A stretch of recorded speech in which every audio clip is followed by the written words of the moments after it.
One of the most dangerous spiritual traps is the pride of the righteous.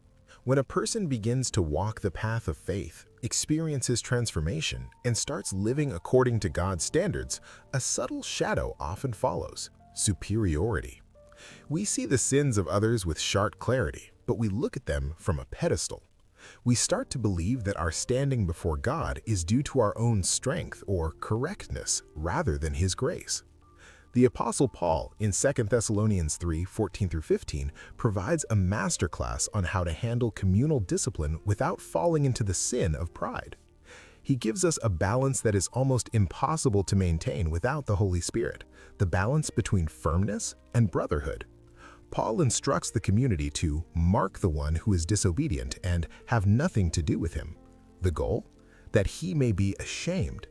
In our modern shameless culture, we view shame as purely negative, but in a biblical sense, healthy shame is the pain of the conscience.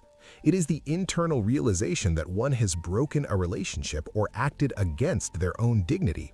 Paul's goal is not to crush the person's spirit, but to create a healthy social discomfort that leads them to miss the fellowship of the church. If we treat a person's rebellion as no big deal, we are helping them stay comfortable in a state that is killing their soul. This is where Paul prevents us from falling into pride.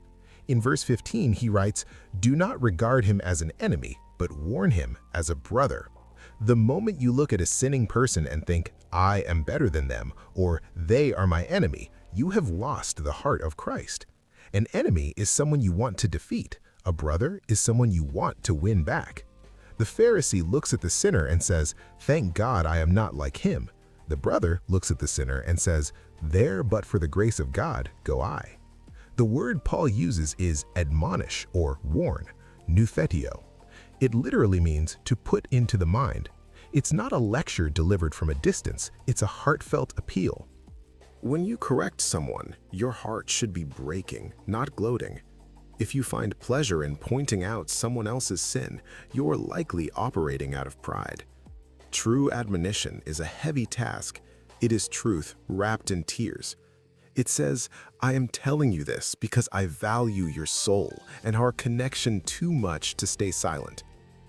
The architecture of joy taught us that happiness is found in being in our right place. Our right place is always at the foot of the cross.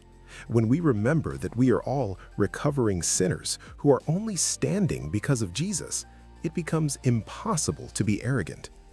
If we mark someone for discipline, we must do it while looking in the mirror.